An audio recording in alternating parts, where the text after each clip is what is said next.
And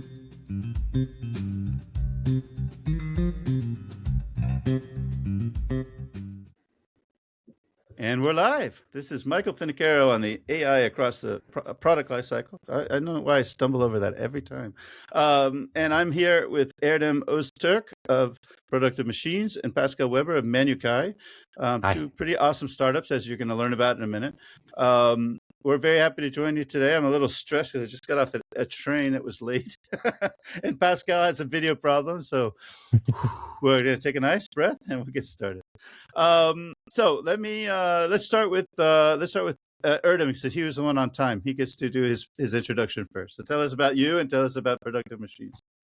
Yeah, of course. I'm Erdem Öztürk. I'm the founder and CEO of Productive Machines. Productive Machines is going to be a 5 years old business in March. It's a spin-out from the Advanced Manufacturing Research Center at the University of Sheffield. I worked there for a long time, more than 10 years. We developed a lot of technologies that helps mainly aerospace companies. But there was one particular technology, which was a digital twin for machining processes. And we took that technology out to the wild world of commercial world. And since then, we have been growing the business. Yeah, that's a short intro from me. Yeah, we'll hear more about what you're doing as the podcast goes on. I just left your country, Pascal. I just came out of Geneva. I just arriving in Paris. So yeah, I thought you could have came by here. That would be been easier. Zurich's not right next door. Well, but trains are on time here in Switzerland, at least. Well, for those that don't live in Europe and maybe don't know that, it actually turns out that ETH Zurich, well, I think there's 2 technical universities there that are turning out these amazing startups. So I've already had 2 or 3 on the podcast. Manukai is yet another one. So I just wanted to point that out, that if you guys didn't know that, I mean, there's like in Germany, there's a group in like Western Germany around Karlsruhe. And then in England, you have Imperial College, Royal College, Sheffield and Warwick. In France, well, you've got France, and then in Zurich is a hotbed, and then in Germany, it's more or less Munich and Berlin where all the startups are, right? So pretty interesting. I think you're in Germany, right, Erdem? No, we are in Sheffield. We are in the United Kingdom, England. The UK in England, okay, yeah. Okay, well, so Pascal, tell us about Manukai. Sure, yeah, so hi everyone, I'm Pascal Weber, co-founder and CEO of Manukai. Our story is a bit different. So we studied like fundamental research in applied AI. So how we can really use AI models that come fresh out of the frontier labs and then basically kind of misuse them for engineering and science applications. And yeah, so after doing all this studying and researching during the PhD, me and my co-founder decided that we want to do something in the real world. Turned out manufacturing builds the real world, so that's a good start, and then found our way to CNC machining, where we believe we have the greatest potential to actually change how we produce things today. Yeah, I bet there's a lot of startups digging in that very rich mine of CNC. That's great. So we always started the podcast looking back a couple of years, and when you think about 2022, 2023, OpenAI announces this ChatGPT thing, and obviously the people in the know knew there was a 1 and 2, but all of us learned about 3. And the world seemed to change. It seemed to be a bit of a pivot point. Were you guys skeptical or really bullish about the possibilities of how it was change engineering and change manufacturing at the beginning? Who's first? Go ahead, Pascal. Pascal, you want to do that one? Sure. So I mean, being kind of an AI researcher, right? I was initially very skeptical. Of course, you knew about it. I still am, because I think in manufacturing, right, the language and imagery is not really the kind of modality. Of course, for quality inspection, you can use the image recognition capabilities, but language, I think, is still a bit of far stretch for being used in manufacturing. So I think still today, right, there is still, I think, big steps needed to actually adopt and create AI models that can deal with the type of data that we deal with in manufacturing and CNC machining. And what about you, Erdem? Yeah, large language models were very useful, like in daily lives. Like I started using it in my personal life, like get some advice, like review this, review that. Like it can consume documents very quickly and then give summaries. But yeah, initially productive machines technology was not going to be influenced by AI with a large language model. What we have is a physics engine. So we basically simulate the mechanics and dynamics of the process, like cutting forces, stresses on the tool, torque, power, vibrations, and we work on a very specific vibration type called chatter vibrations. That's the bad vibrations for the sector. I don't see that AI would have any influence on those things. For that reason, we didn't use it. But as it gets better and better, of course, we are using it in the company, especially in the product development, to accelerate the development times. But we have our own solution. I don't know how to call it, but it's basically like physics engine. I think it can be called agentic AI, although it may not be really correct. We have a simulation engine, and then there is a algorithm running that engine. So it's like an agentic AI we had in the past, but it's not like the agentic AI that is now promoted by the companies like OpenAI and Claude. And N8N. So you both were sort of skeptical in kind of a wait and see mode. Yes. However, I imagine that you guys are both using AI in terms of a development tool, right? For maybe automatically writing PRDs, probably a lot of code also. So the first part of that question is, so how are you using, or how are the developers at Manukai and Productive Machines using AI on a daily basis? Yeah, all developers have access to it. So that we have the enterprise version of the solution. So which one, Cloud Code or we use Cursor, ChatGPT? ChatGPT, and the guys are using Vertex, right? accelerate the development time. I can give a very specific example. We started with cloud, so we were cloud native. We thought future was cloud when we started, and then we developed autonomous optimization software, which is kind of basically enabling any CAM programmer to optimize the processes by pressing a few buttons. But then we faced the reality of the market. Market didn't like cloud solutions, so we had to shift everything from cloud-based deployment to on-premise. So in that transformation, I know that our guys used AI tools a lot because it was like standard processes that the guys followed, and without AI tools, probably we would have the on-premise installation in a longer time frame rather than like 3 months. So it's useful to reduce the time it took to get the application out. Pascal, what about at Manukai? I mean, we also use it for the development, especially when it comes to like documentation or pull request reviews, like all these kind of, I think, cumbersome processes that you somehow don't want to do as an engineer. And I think that's I think generally how I think about AI. I think it shouldn't be used to replace, let's say, the core and established work that we know it works, and we have been developing and improving it for a long time, but it can be used as an enhancement to kind of maybe, do replace some of the bottlenecks or do replace some of the repetitive and boring things that no one wants to do. But are you guys doing some form of vibe coding where you're really just talking to a chatbot and it's generating the code, or are you guys holding off on that? No, I mean, Erdem, okay, go ahead. I mean, my opinion is right, and it's the same applies, I think, for applications in manufacturing and CNC machining in more detail, right? I think if you want to produce something production ready, there needs to be a senior engineer there to think about the architecture, to fix and create something that really scales, because I think vibe coding for us is something that we use for prototyping, for user testing, right? You can basically throw at it like Figma design and some description of a use case, and the thing is going to generate a nice, let's say, website that we can then give to the user to actually test and give us feedback on the ideas we had. But I think after that, if you really want to make it into production-ready code, it's not yet at the stage where AI can be taking all of it. At least not in these very specialized regimes we are working, because I mean, most of the code, most of the data is all proprietary. It's not like standard websites that we are building. How about you, Erdem? Yeah, I think it's similar. We don't have like AI generated code in the product. It's more about guidance. So the guys in the development team are using it as a like assistant when they are wondering how to do this, how to do that. So that kind of questions they get. But yeah, we are quite strict about not having the AI generated code in the actual production code. Oh, so in this case, it's sort of no, it's not in the production code. Yeah. So it's more of a sidecar and then copy paste kind of thing. Okay, yeah. Rather than a full blown environment. That's because it's some of the other founders I talked to.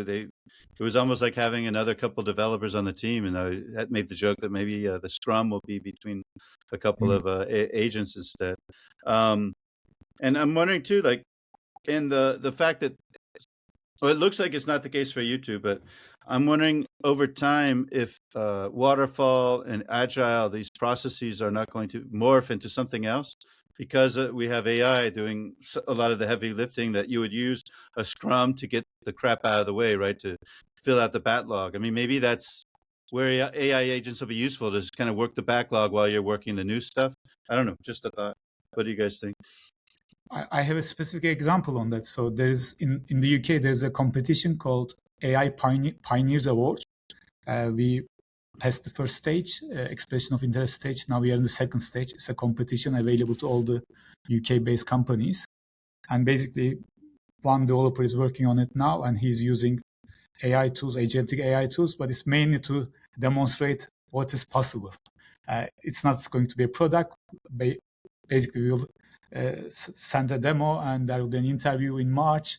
We'll present the solution, how it works, to the jury, and then if we are successful, we will get 250K prize money, which is quite interesting. But for that kind of demonstration and prototyping, I think it's great. But it will take like a few months to convert that, maybe more even, to a product. Then our guys will be coding, because the code we want to have traceability, explainability. Basically, those are the things that we are seeing missing at the moment with the AI tools. Do you have any comment on that, Pascal?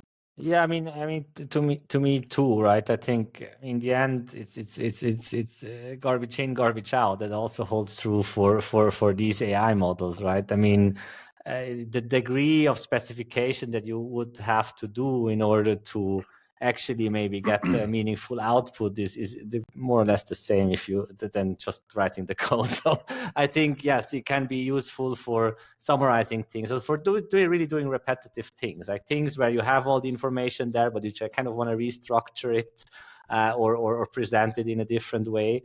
But I think it's not yet there, and I think also even the big labs agree on that when it comes to creativity, when it comes to actually creating something really novel and out of the box, it's simply not in the nature of the training algorithm that it can capture these kind of tasks. In the chat, Naga Reddy had a question. He asked, is anything you're using AI for in terms of validating on if the tolerance is applicable to the parts is correct? Sorry, can you say it again? I was distracted. He said, anything you're using AI for validating if the tolerance applicable in parts are correct. So I think he means, like, are you using AI to validate tolerances in the machining process, like using ML or kind of a regression algorithms to determine whether the tolerances are correct? Okay, maybe I can start the answer. So we have a solution that runs in the process planning stage. We of course get some data from the machine. So we call this we have a method called tap testing. We tap the tool. It's basically simple tapping on the tool, and then we identify the nature frequency systems and damping properties of the machine. And then we run our software called SenseNC, which gives the sense to the NC code. And then we do an optimization, and then we create new operations in the CAM environment, like NX master CAM. And then we send the code to the machine, and the machine does the manufacturing. Current product scope is there, but in the future, of course, we will have a solution that gets the real-time data from the machine. At the moment, we rely on the customer telling us, okay, you achieved X% improvement in productivity, Y% service quality improvement. But at the moment, we are not getting real-time data from the machine. We only get basic data from our customers, verbally or by email. Yeah, so maybe since we are a bit earlier in the process, I can elaborate directly on that. So for us, it's a bit different, yes, because we get basically the technical drawing, so the PDF with the tolerances and well, in the end the step file, right, of the part, and that goes into our engine. And of course, in order to then choose or suggest appropriate production strategies, we need to understand what tolerance requirements are given, what material requirements are given, etc. And this goes in, and yes, there is AI being used, but also here, right? I think tools today are really optimized for more, let's say, mainstream tasks, as I said initially, right? Maybe understanding documents with written text, and we see challenges of using out-of-the-box tools to actually understand more complex technical drawings. And also, I mean, the technical drawing is something that is not very forgiving. So if you misinterpret the tolerance, well, good luck, because you might generate scrap. In the worst case, you might even demolish the machine. So, no. Thank you for that, and thank you, Naga, for the question. I'm wondering too, like another thing I've been thinking about, and sorry, it's not one of the scripted questions, but I think it's still an interesting one, is that it's kind of, I'm thinking like the next generation of PDM, like, you know, design engineers, CAD guys, they use PDM and they have all these CAD models that eventually you guys have to have in order to do stuff. And yet the PDM doesn't understand anything about machining, doesn't understand G code, doesn't understand toolpaths. All it understands is CAD. So how can we get it so that the PDM actually understands, you know, the what you guys are doing? I mean, it seems to me it's a little silly that they're two different systems. It just should be the one. There should be an intelligence system that comes in, like Manukai or Productive Machines, to work on the CAD data and give an output. But then whatever the output is, it should be in the PDM system so I can get to it really easy, right? I mean, it's not rocket science. I don't understand why we're not there yet. Yeah, exactly. I think whoever closes the feedback loop will be really successful, because I think manufacturing is well known. It's like very segregated industry. Like CAD is different, CAM is different. You have post-processing, you have machines, and then machine controllers. You weren't very open maybe until last few years, until like 5 years ago or so. They were really conservative, sharing data with the outside world. And then there's quality assurance, like CMM machines, like measuring the dimension, right, quality, like. Yeah, so at the moment they are all siloed data. Like, I think it needs to be all. Another problem is standards. There is no standard of communication. There are some standards coming, but again, there is not. It's not at a state that. Well, that's what our agents are for, right? They're the ones who figure it out. Just give it Moltbook. We create a Moltbook page and let the agents battle it out, right? Yeah. Pascal, you seem to have something to say.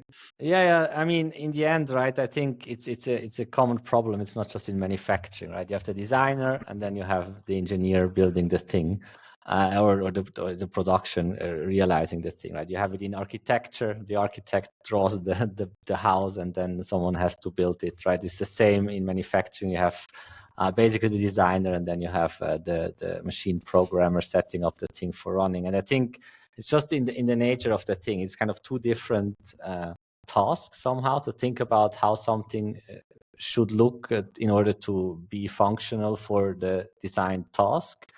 But it's a kind of detached from whether you can or how you can actually create the thing in reality. And so maybe AI can help that. A single human can be capable and perfect in both worlds. So being a perfect designer and at the same time being the perfect engineer. But yeah, I believe there is still a long ways to go until we are there, because and I didn't even throw in the other piece.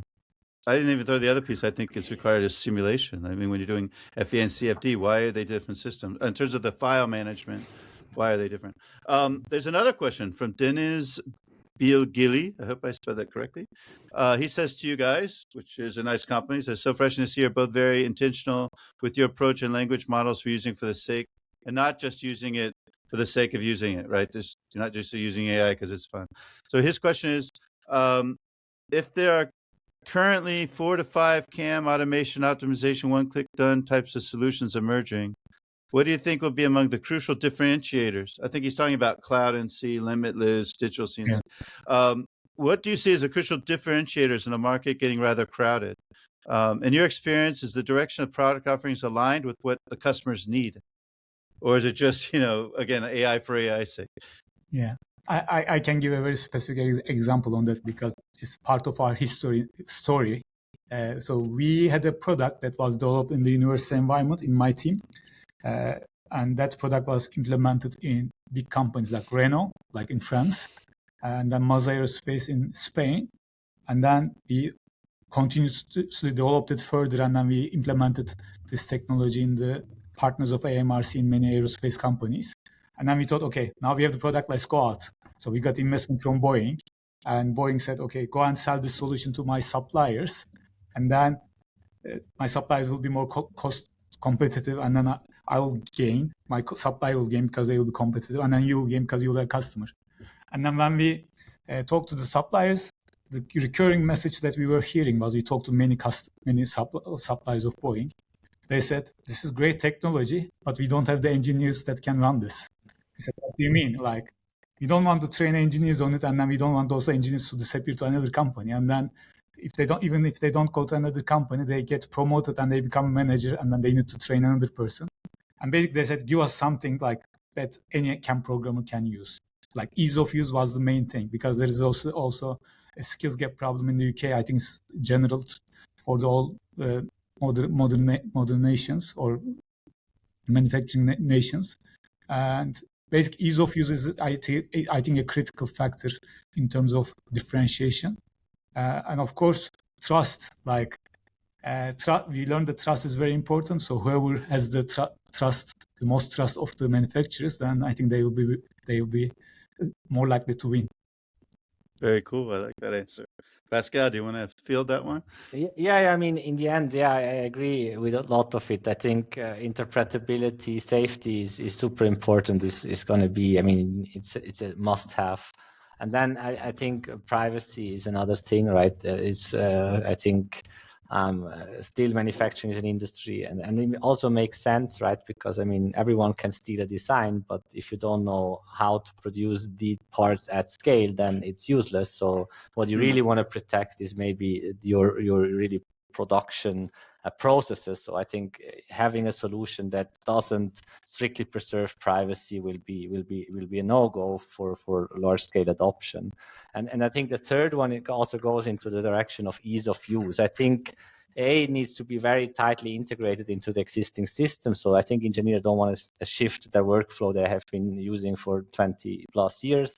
And I think also it needs to be kind of addressing all the intricacies of the different industries, right? So manufacturing has very many of these very specialized niches, and the solution needs to work for basically all these niches, because otherwise you're still just going to be kind of ending up as a solution for like the broad masses, which is probably never going to allow you to climb the Olymp to the top, right, where the kind of really large OEMs and the leaders in the market live.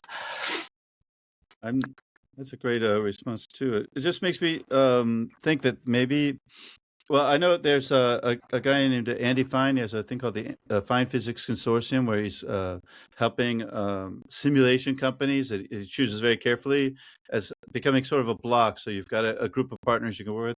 Maybe we need that in the manufacturing space too, so that you guys can go and have a sort of complete solution, so that everything just doesn't go to NXCAM and to Delmia, right? Because that's sort of that's more the competition, I think, than anything else. It's going to be Sandvik, and now Cadence, because they bought MSC. Anyway, it's going to be an interesting couple of years, I think. I think your comments made me realize that distribution also is a very important, like partnerships and distribution, like, because it doesn't make an impact if you have a great product. It's very easy to use and your customers trust you. But if you are not distributed globally, then of course, like, who will know your solution if they are in a different country, for example? And you won't have much to say in the growth phase of your VC pictures. Yeah. Sorry, Yeah, Pascal. yeah. I mean, and also I think not just distribution, but even access, right? I mean, here we are talking with CAM. We are talking about proprietary data. It's not a text file where there is I don't know, a written piece about how the thing should be manufactured, but this is a binary file that you cannot understand and read if you don't get API access. And so it's really, I think, quite a big determinant whether you get to partner with the big CAM players and they give you access via their API, give you support to while also make your product robust and not just a kind of prototype. And this, yeah, I completely agree that this is a other very, very big component to the game.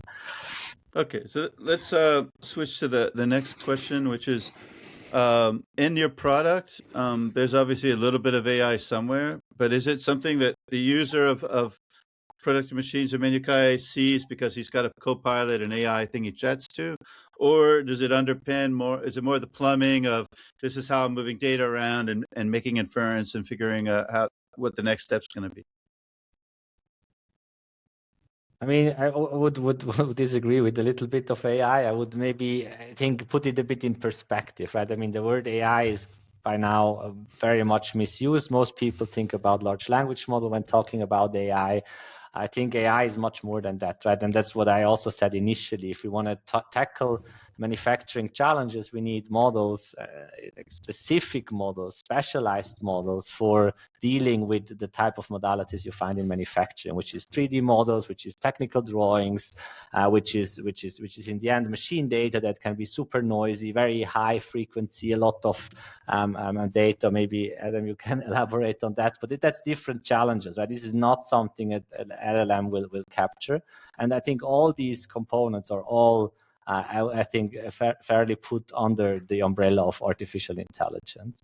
And then I think what we believe is crucial in any use of AI, and is something that I think we also see when using ChatGPT, right, is a feedback loop with the user.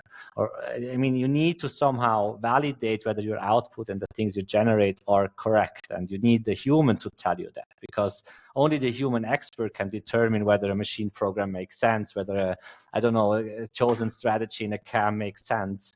And an AI cannot, I think, do that judging, because you cannot use the system itself to judge itself. So, and I think that's a critical component. And there, I think the user will also kind of see and get access to the actual learning of the AI, because it will be able to actually tell the AI, hey, this thing is not as it's supposed to be.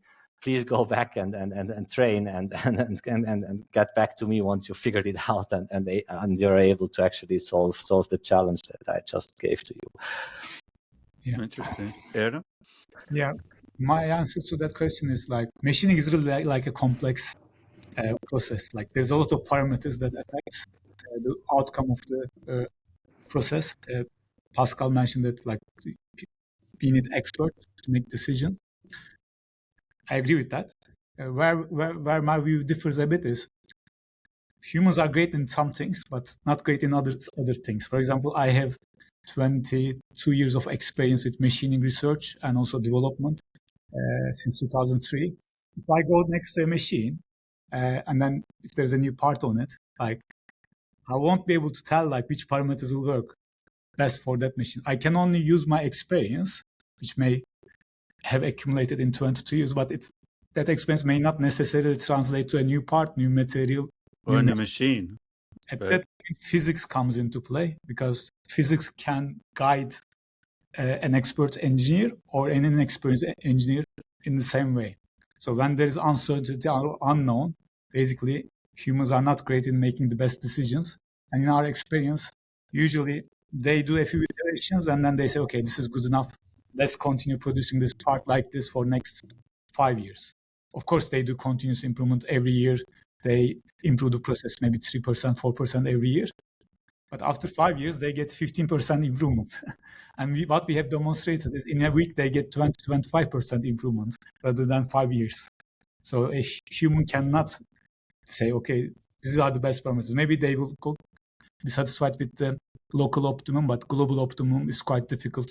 It's quite a difficult challenge for a human. So, just staying on the topic for a second, do you think that we're going to start developing some large machining models, large toolpath models. It's like specific AI models that are going to learn from all that experience, all that stuff. Because I think the fear that a lot of people are figuring out in manufacturing is that the guys that know how to use those machines, the women that are on the thing that know the right parameters, they're going to retire. They're becoming gray-haired and they're leaving. And when they go, a young kid, a millennial who's only looking at his iPhone all day, will have no clue how to use that machine. And then what are you going to do, right? So, yeah. What do you think? Is that something you guys are working on? Is that something that you're hoping somebody else will come up with? You know, where do we sit on having models that are specifically trained on that kind of data? I can go ahead. Yeah, so we did a project called Coroma. So Coroma was before Corona, so there was no Corona. Coroma before Corona. That was about developing cognitive robots for machining applications. So we had a task of drilling. Robots are good for drilling processes.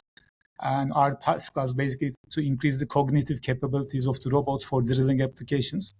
And imagine robot is drilling in aerospace applications. There's hundreds, maybe thousands of holes you need on the parts in an airplane. And basically our idea was we will drill a lot of holes, but every time you drill a hole, you of course collect data like torque, power, vibration behavior, and then you quantify the quality of the holes, and then you will you will have a database of like good processes and bad processes.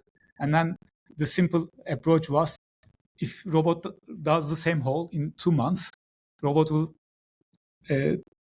disagree with the operator to do that, because it says you did this like 2 months ago, you shouldn't use the same parameters again. So there is this self-learning robots or self-learning machines. It was very popular like in the academic world 10 years ago. Still, I think they are popular, but in the commercial world, in the industry, we don't have that solutions yet, but that's going to come. Like, for example, usually the process level of information is just basically, as we discussed, siloed. They just check what's happened in the past. So in the past, by looking to the dimensional qualities or surface quality, but there's a lot of data that's coming from the process, in process. Like we have a lot of data post-process, which is the like dimensional data, surface quality data. But in the process, we have a lot of data as well. So that data is not utilized well enough now, but I see that there's a big opportunity there to utilize this data so that machines can learn. As I explained, like having torque data, power data, vibration data will also give us a lot of information about the quality of the process at the process rather than after the process. And there is a big opportunity there. Pascal? Yeah, so I actually that leads me to start telling the story from my research times, right? I think that was one of the projects I really liked a lot, right? So what I looked at is basically the question whether you can, like, if you have a system that can be trained to do a separate task, let's say it can do 3 tasks, right? And then it kind of makes sense that you can also train the system to do all the 3 tasks.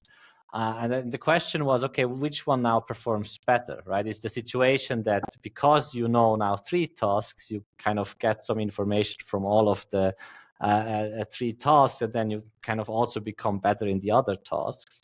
Or is it different? Is it because you have like kind of lost some capacity because you only can kind of cognitive ability is only limited, or also the ability of the model to capture information is limited to only a certain thing, and if you focus on one thing, you maybe get better in this particular thing compared to being able to do multiple things. I mean, it turns out it seems to be the case that the specialized model always outperforms a generalistic model. And I think it's something that we see in the topics we discussed before with the designer and then the programmer of the machine or the architect and the construction worker, right? I think it's something that also holds true for this kind of algorithms or AI models, that, okay, yes, you can maybe train a model that will unify all these NC code and then can maybe understand and interpret a lot of NC code. But I think a model that will kind of be trained specifically for creating NC code for a specific application, for example, in aerospace or any other domain, will always outperform this generalistic model. So while it would be great, right, if manufacturing opens up a little bit and we get more public data in order to do more research and develop better AI capabilities, I believe, especially in a specialized kind of domain like manufacturing, area of all these very specialized verticals, it will not be in the end the winner to have this more generalistic model. So now that we're sort of 4 years into the LLM ChatGPT kind of world, and we've seen the MCP stuff last year, and then a few months ago we had this insane Claude bot, Moltbot, whatever the hell, OpenClaw now, right? Where are you guys as skeptical as you were? Because you guys were both more or less skeptical in the beginning.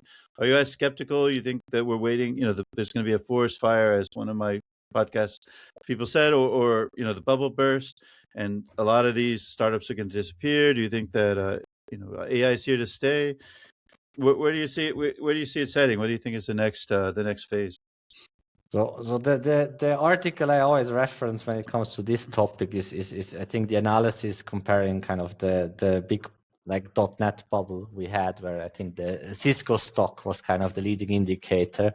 And I think the argument that was made is basically you saw, okay, the Cisco stock going through the roof, but the actual revenue, so the actual value creation of the company not really growing at that pace. And I think it's something different that we see today, because NVIDIA stock, okay, is going through the roof, but their sales are too, right? That's actual infrastructure that is actually installed, and all this compute will stay. It will still be there, even if, let's say, there is only 20% of the AI companies remaining, right? And then you have infrastructure, so you need to do something with it. And then, yeah, I mean, I think also Erdem with the physics models, right? If he could run, I don't know, 10,000 evaluations in parallel, probably the output will become better. So I think it's a huge opportunity where the established and kind of, I would say, the winners of these now, say, kind of AI race will be in a very good position. And I think there will be a lot of value generated because, and again, right, we install actual infrastructure, and this actual infrastructure is a value driver. Yeah, very good point, Pascal. Yeah, so I think AI will stay. And also, like as Pascal mentioned, the one advantage is the infrastructure is getting better and better at an incredible scale. And in the past, we were doing like simulations, optimizations. And if you are working on a complex part, it may take like a day. Like if you do like you mentioned about CFD. CFD is like one of the most time-consuming or computational heavy solutions. We basically have semi-mechanistic methods. Like we don't we don't position ourselves as a finite element solver, but in the end we solve like some differential equations. Like there's mathematics behind it. And imagine we are calculating forces and vibrations at every few millimeters. And then sometimes toolpaths can be kilometers long. There are toolpaths that we have seen that takes like 400 hours just to machine the parts. And imagine if you are doing simulation and optimization every few millimeters, it can really take ages. But with the infrastructure increase, like with AWS, like now we have had cases like 300 operations on a part are all running in parallel, and then you get a response in like 5-10 minutes. So that's what happened. I think that will get better every year. Because the capability of computation capability is increasing. I think the people will be having quicker results. And I remember a discussion with maybe I shouldn't mention the name, but it was a reputable chem company. He said their principle was basically, why don't you get it now? You want to press a button and then we want to have the results. I said, we are not there yet. Like, imagine we are pressing a few buttons and then our software is running on the cloud or on the premise server and we give a response in 5-10 minutes. But the expectation from that particular company was, why don't we get it now? Like, it will take some time to reach there. But yeah, I think we will reach there at some point, but I don't know why.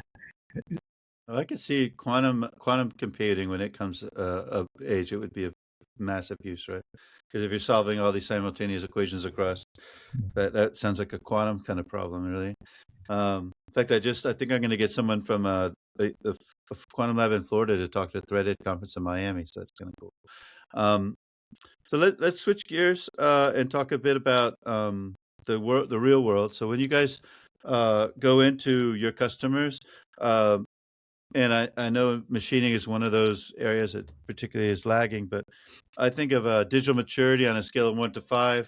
1 is that people are still using email, and most of the stuff they're doing is in Excel. 5 is basically autonomous, agentic digital twins, which nobody is at. The customers you're going into, are they closer to 1, closer to 3, somewhere between 1 and 2, or 2 and 3? Yeah. I'd say it depends a little bit. I mean, in Switzerland, I would say most of the really good, established, profitable, well-run companies, they are quite high when it comes to automation. It's to me also always a bit funny, right? Because you have all this, let's say, hype around also robotics, right? Where it's always like, yeah, I can solve all these manufacturing use cases, but there the reality is it's all already automated with robots. So these companies, they basically work like humans work a third of the time, and the rest is basically all fully autonomous. So yeah, maybe it's somewhere in between, right? Okay, they're still doing this. What? Between 1 and 3? One and yeah, probably around a 3. I don't know if 5 is really fully autonomous, right? Because they do 1/3 still manual work, and the other 2/3 are basically already fully automated. Yeah. In our experience, large companies have expectation that they want to preserve digital threat. So those companies are leading, but again, I don't think they're at 5, maybe 4, 3, like max. And again, with the feedback that we are getting, for example, there were solutions that solves the problem in a siloed way again, but keeping the digital thread was the challenge for the particular solution that we saw. And for that reason, we really paid attention to not to break the digital thread. So everything we do keeps the digital thread traceable. So those companies are leading. But of course, we also want to work with smaller machine shops as well. In those companies, of course, the digital maturity is low because they don't have the resources of the big players. But what is worth mentioning is when people see the effect of the technology, I think it just starts changing their perspective as well. So they see what's possible, and then they can start questioning. Because if you don't know something, it's unknown for you. So you cannot go. You don't know what you don't know. You don't know what to ask. But once you start seeing the benefits, then probably it increases the curiosity, and they go into maybe 2, 3, 4, maybe at 5 at some point. But it will take some time, of course, for the whole industry to go to 5. Well, that's a great segue into the other question, which is my thesis is that the customers that want to move further to the right, that one of the best ways to do that is to use startups like Manukai and Productive Machines, because you're using physics-informed machining, physics-informed software, using AI. And are you seeing that? Are you seeing the customers where they initially kind of very manual, and then they start using Manukai or Productive Machines, and you see the needle literally moving to the right because they're starting to realize they need to break the data silos, they need to have data governance, teams need to work together. The engineers are not your enemy, they're actually your friend, and they could probably, if you work together, you could probably get rid of some of the problems that you're consistently finding on the shop floor. Have you actually seen that in the real world, that kind of thing? Sure. I mean, it's part of the puzzle, right? It's just, I would say, another component that enables them to be more automated, and yeah, it's a single piece, step after step. I think, I mean, manufacturing always has this kind of bad image of being still very manual, slow, whatever. But yeah, I think it's not really true. I think in many aspects, I always like kind of putting up the thesis that the CNC machine is the first real commercial use case to computers, right? I mean, back in the days, we had this thing that could do computations, and it was not yet even in sight that we're going to have personal computers and smart watches and whatever. But use case was, let's move tools in a very precise manner, and I think this innovative kind of drive still persists, right? It's still a very engineering-led community, and engineers, I think, are generally very open to new try new things. It's just, I think, maybe the reason why it is kind of still there, this kind of perception, is that it's just super hard to bring real value in an already very optimized process setting, right? As I said, right, a third of the work is manual and the rest is already automated, right? This is, I would say, argue a quite high degree of automation compared to, let's say, the law firm 5 years ago, where things are still printed, emails are still printed and put in some folders manually by human labor. So yeah, I think it's a bit. I think we are on a good path, and with the new technologies, we're gonna kind of do another leap forward. Oh, this is sort of a veiled advertisement for you guys, right? Because you guys are a very valid alternative to the solutions out of Sandvik and DS and Siemens and PTC. I mean, but how do you position yourself so that you're showing that difference? And because they're going a lot slower than you on AI, how do you guys use that as a leverage, as a wedge to say, hey, obviously the advantage is using our solution because you can go faster, we're going to learn more, the stuff you can't do today with CryoCam, NXCam, Delmia, etc. I mean, I would very much argue against this like competitive like positioning you're doing. I think, again, it's all part of the same story, trying to get manufacturing forward. In the end, the only thing that counts is the real value generated at the end customer. And whether this is done by an emerging startup that might be a bit more innovative or faster, or by an established player, in the end doesn't matter, right? And I think the same perspective is what is reflected in the very open APIs that you have for most CAM systems that allow us in the end to integrate. And I think they open the door knowing exactly that in the end it only matters what comes out on the customer side, and then you're always going to figure out a way to either coexist and share technology or be bought up, or I don't know, there is different ways then to go about it. But I wouldn't see it as like kind of a fight between different players in the market, because in the end all try to satisfy the same goals, very often are complementary and to each other, and therefore can very, very well like coexist in this like huge space that we are anyways operating in. Interesting. Yeah, I think the key thing is the value add, like what value you are adding. Like each company must be adding value. If that's the case, okay, of course there may be overlaps, but as long as there's unique value add for each company, every company can coexist. And also, as we mentioned, there's a lot of steps, like we talked from CAD to the measurements. And the big players, of course, want to cover all of it, but they also are aware that they cannot realistically do it just themselves.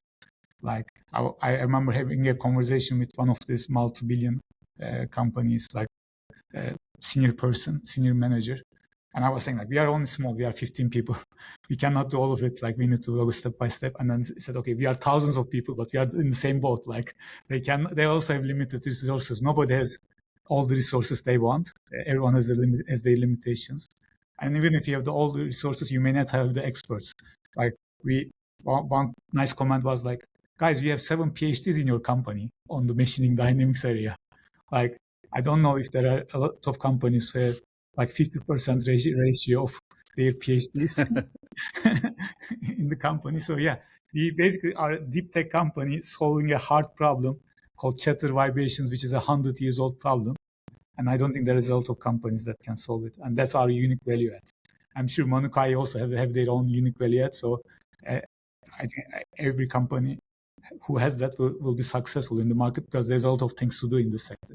I mean, there's an easy saying around it, right? You're not really competing against the corporate. You're competing against the product manager with a team inside that corporate, right? That's I think summarizes it quite well. Well, I was just trying to think about how it must be still challenging because a lot of companies are going to feel like, well, if I go with a startup, it's risky. They could fail, and then I'm going to be, left in the dark and have to go back to Siemens or PTC or DS at the end of the day. Anyway, so I was just trying to understand the dynamics there. Maybe one thing that's worth mentioning, I think in manufacturing, at least in my experience, competitors are not the software companies. Competitors are the established methodologies or the people of the machine shop. For example, if there's a problem in the machine, I see a lot of people doing this. I don't know what you mean. You understand what I mean? There are knobs, control buttons on the machines that control feed rate or spindle speed. If there's a problem, they reduce the feed rate or spindle speed. Like there's a range, like they can reduce by 50%, increase it by 25%. Usually they take it down. And then if they are lucky, they solve it. They solve the problem, but usually they are not lucky, they cannot solve it. And when they solve it, they lose productivity. But what we have been demonstrating is we usually go faster. And then when we go faster, and when I say faster, sometimes it's 110% faster. So there is no way feed rate or spindle speed override will take it 110% faster. Maybe at max, it will give maximum 20%. So yeah, I think our competition is basically this process. Okay, interesting. There's more, entropy is the enemy rather than anything else. Yeah, there is no traceability, like it's all static. Well, before we wrap up, I'd like to ask about I did a post today about some of the answers that I've gotten to this question. I just wanted to contextualize it in thinking that there's a lot of the demographics on people listening to my podcast and reading my post. About 21% are entry level because I write a lot of educational things, and I think that they probably have a lot of anxiety because of AI, because of all the rumors that AI is taking all the jobs away. But every time I talk to you guys, I get the impression that that's not the case at all, that there's always going to be far more work for real engineers. So I just wanted to get your comment on that. Like, for instance, let's put it this way. 2 or 3 guys come out of a university or maybe 3 girls and a guy, and they're looking for jobs. Why should they go work for Productive Machines and Manukai instead of just lining up like everybody else to work at Meta, Siemens, Dassault, AWS? I mean, what are the engineering challenges that are like so awesome that people are dying to get to work because they just want to work on it rather than a boring corporate job? And what kinds of things do you think it's even like doing that? Is that even a better insurance policy against being AI'd out of a job? Because the challenges are always so much more interesting. I don't know. It's just, I'm spitballing here. Go ahead. I mean, from my perspective, there's 2 kinds of people. There is people that enjoy uncertainty, that enjoy creating something out of nothing, that enjoy being maybe not guided so much, not be like, I don't know, fenced so much, not being told so much what to do, like be in the end their own kind of boss, and they like really figuring out and living with this uncertainty. And there is other people that like to be like, they like to have a number up on the wall telling them, okay, this is your goal for today, make the number go up and down. and I would say these are the people that like to go into work with a corporate, and I think the former ones are the ones that like to go to work with a startup where they can really create something new. And you think that for Manukai, there will always be humans doing 95% of the work, right? Because you've even said yourself, you think AI has a limited role in overall, that you still need all the engineering skills. I mean, I have a very philosophical take on that, right? I believe us humans, we are always meant, or we always have to create something. So even if I automate everything for you, I'm pretty sure tomorrow you're going to find some new thing that is not yet automated that we can do with it. So that this is just human nature. It is us as humans that are always kind of in this state of trying to figure out stuff and trying to change stuff. And this nature, I think, will kind of not go away, and therefore there will always be new things, new challenges to solve, new problems appearing, and we're never going to end up in the state where we are just, I don't know, in a like matrix kind of in a capsule, just generating energy to the machines that actually operate the world. I hope so, at least. So how do you want to tackle that one, Erdem? Yeah, for us, it's more about impact. Like, what is your contribution onto the world? What is your impact? What is the impact of your work to the like wider economy, wider society? So we are working on a problem, as I mentioned, like it's like 100 years old problem. There's a book called Art of Cutting Metals from 1907, and it's written by the scientific management guru of the time called Frederick Taylor. So Taylor's two life equations, for example, or like he's well known in the management community as well. And he basically said that chatter vibrations cannot be solved. There is no formula or method that can help a machinist to solve chatter vibrations problem. Hence, the operator has to use trial and error. So that's a statement. And that he was right for maybe 60 or 70 years, because it took academic community to formulate the problem and generate some models. And then the first model started in 60s, 70s. There's a lot of models, but there's no company that can solve the problem in production like we do. So we are basically enabling companies to solve the problems that they cannot solve themselves in a very short time frame. And that's really powerful. Like, they see the implication. So the people working in the company see the implications of it. We have a very recent example with a large aerospace company in the UK. They didn't come to us for solving productivity challenge or reducing the cost. They came to us because there was a lot of noise in the workshop environment.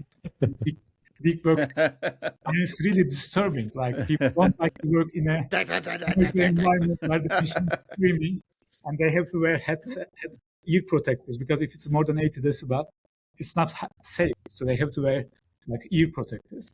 And basically, the requirement was, can you make these machines more quiet? Please don't sacrifice for productivity, because we want to keep productivity. And our guys basically did the visit. They measured the machines. We came back. We ran the optimizations.